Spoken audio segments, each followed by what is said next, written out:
The Arizona sun hammered down like a verdict from the heavens themselves, baking the dust into hard red powder that rose in lazy clouds with every step of a horse's hoof.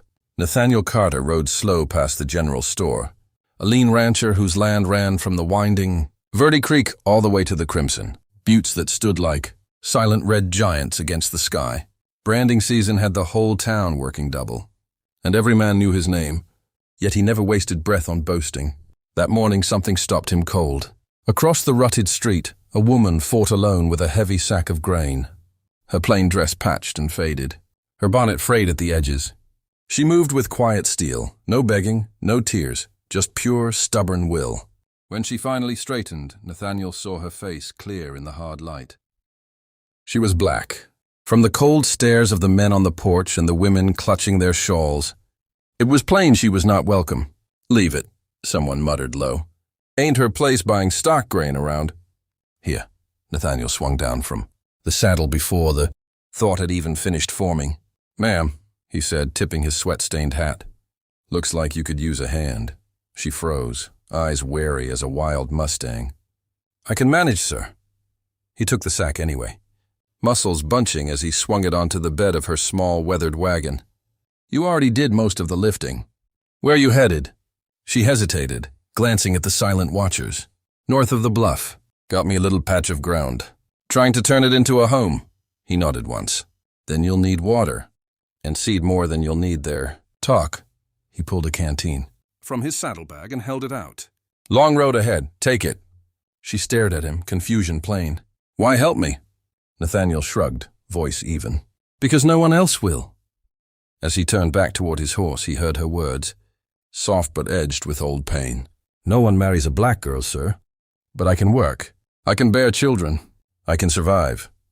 He faced her again, eyes steady under the brim of his hat. "Ma'am, the world needs more folks who know how to survive. Don't let anybody tell you that survival ain't worth respect." That night, thunder growled across the open plains while Nathaniel drove the last of his herd toward home. The wind shifted sudden, carrying the sharp bite of smoke. He reined hard and saw the glow. Small at first, then spreading fast against the northern bluff. He spurred the horse through the rising rain, mud flying, until the tiny shack came into view, half swallowed by flame. Inside, coughing hard, the same woman clutched a small wooden box of keepsakes to her chest. "Get out!" he shouted, seizing her arm and hauling her toward the door. The roof crashed down in a roar of sparks just as they stumbled clear into the storm. When the fire finally sank to wet embers, her home was nothing but blackened posts and ash. She stood in the rain, dress plastered to her body, face streaked with soot and water. "Everything I had, gone." Nathaniel settled his heavy coat across her shoulders. "Then you start again at my place until you get your feet under you." She looked at him sharp. "You'd bring me under your roof?" "Folks won't take kindly to that." He met her gaze without blinking. "Folks didn't set that fire to help you neither. They rode through the driving rain to his ranch." By first light, she sat by the stone hearth inside his cabin, hands held to the flames, the first real warmth she had felt in days. "My name's Harriet," she said, quiet. "Nathaniel," he answered. "You're safe here." Weeks rolled by under the blistering sun. Harriet worked beside him without complaint, mending fence wire, feeding the horses, keeping the place alive when the heat tried to kill every green thing. She was quick, tireless, and carried herself with a pride that never bent. The more she proved her worth, the louder the town whispered behind cupped hands. One afternoon, a merchant sneered as Nathaniel stepped into the store. "You running a ranch or a charity these days? Heard you got a colored woman living out there." Nathaniel's voice stayed calm as winter iron. "I've got a good worker. That's more than I can say for half the men in this town." When he rode home that evening, Harriet stood on the porch as if she already knew. "They talk about me, don't they?" He let out a slow breath. "They talk about everybody. You just give them something real to look at what strength actually looks like." Her eyes shone. "I don't need pity, sir. Just a fair chance." "You've got it," he said. She smiled faint, then whispered the same words that had first cut him. "No one marries a black girl, sir. But I can bear children. I can build. I can give life where there's only dust." Nathaniel looked at her long. "You don't need to prove you can give life, Harriet. You already do, Every seed you put in the ground, every fence you fix, every breath you took after that. Fire, that's life enough. For the first time she met his eyes without fear. Something quiet and solid passed between them. Respect deeper than any words the world had taught them to use. Autumn painted the hills gold, and the ranch thrived under their joined hands. Harriet had turned the bare ground behind the cabin into a living garden, bright with corn, beans, and tall sunflowers that nodded in the evening wind. Nathaniel watched her from the porch, hat tilted low against the lowering sun. One soft evening she came and stood beside him, arms folded, eyes on the far ridge. "I'm thinking of leaving soon," she said. "Starting my own place again." He nodded slow. "You could. You've got the strength for it." She smiled, small but real. "You helped me remember I was more than what they said I was. But if I go, you'll have to hire someone new." He chuckled low in his chest. "Don't reckon I could replace you?" She hesitated, then asked the question that had lived between them since the first day. "Why'd you really help me that morning in town?" He turned and met her eyes full on. "Because when you said no one would marry you, it made me see how wrong this world can be. A woman's worth ain't what people call her. It's what she carries inside her, every single day." Tears filled her eyes, yet her smile never broke. "You shock me, Nathaniel Carter. You're the first man I've met who sees past color." He tipped his chin toward the wide horizon. "Out here under all this dust, we all look the same. Winter came hard, and the two of them worked, side by side through the cold, repairing the barn roof when the snow tried to cave it in, breaking ice on the water troughs before dawn, sharing quiet meals by the fire when the wind howled like a living thing. Harriet never asked for more than she earned, and Nathaniel never treated her as less than the partner she had become.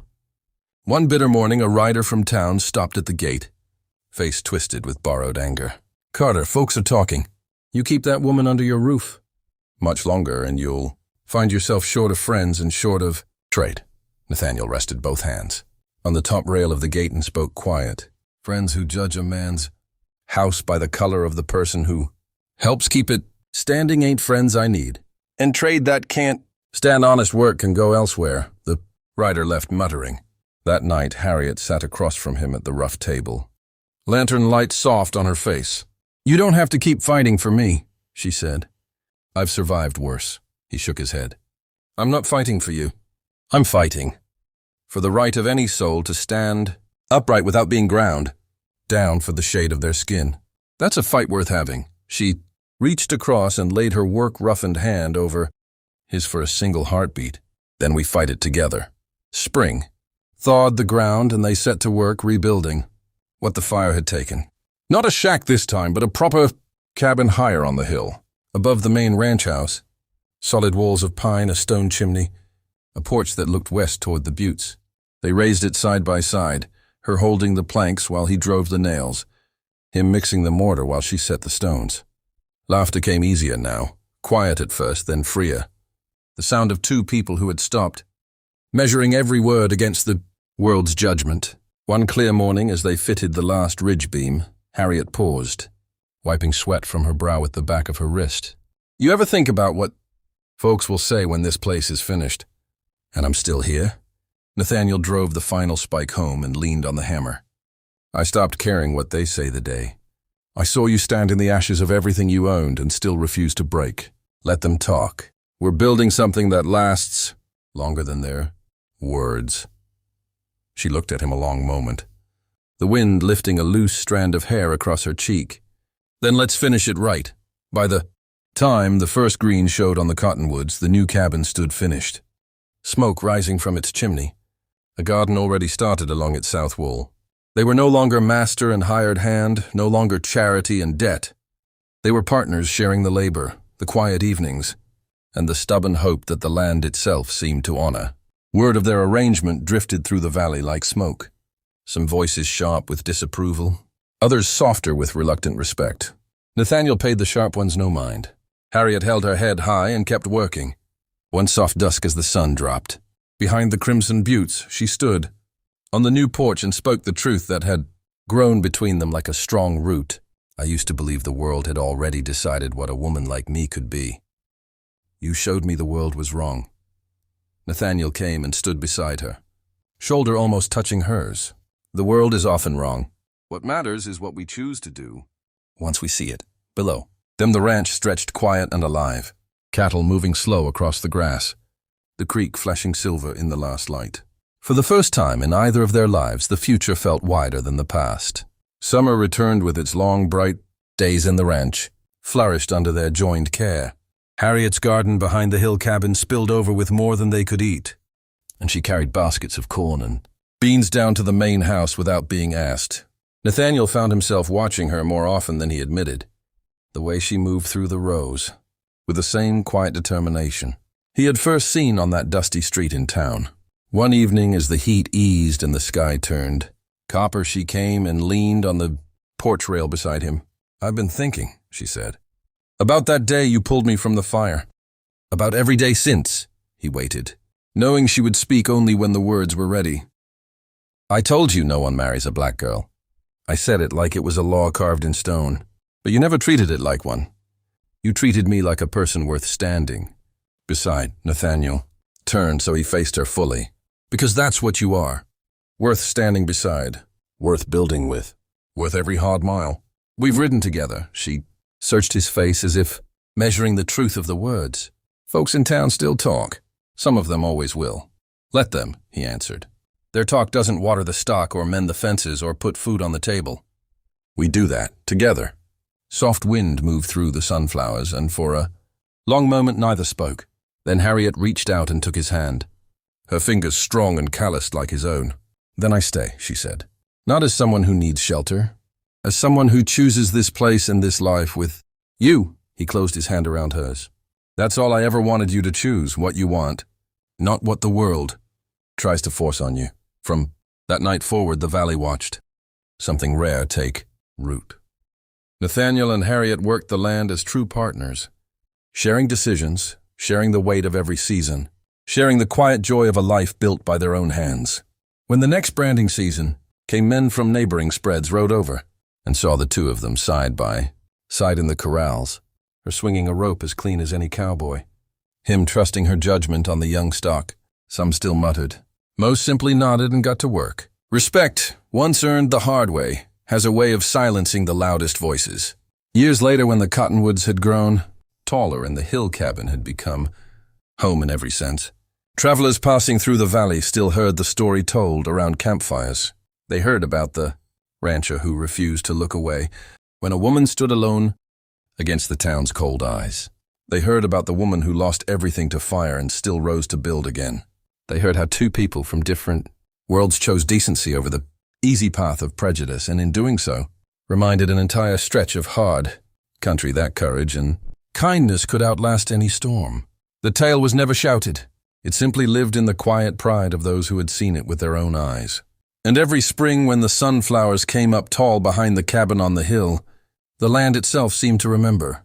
If this story of grit, compassion, and the stubborn dignity of two souls who refused to bow has touched something in you, subscribe to the Western Legends stories. More cinematic tales of the Old West, stories of humanity, hope, and the quiet strength that builds a better day are riding your way soon. Tell us in the comments where you're listening from today.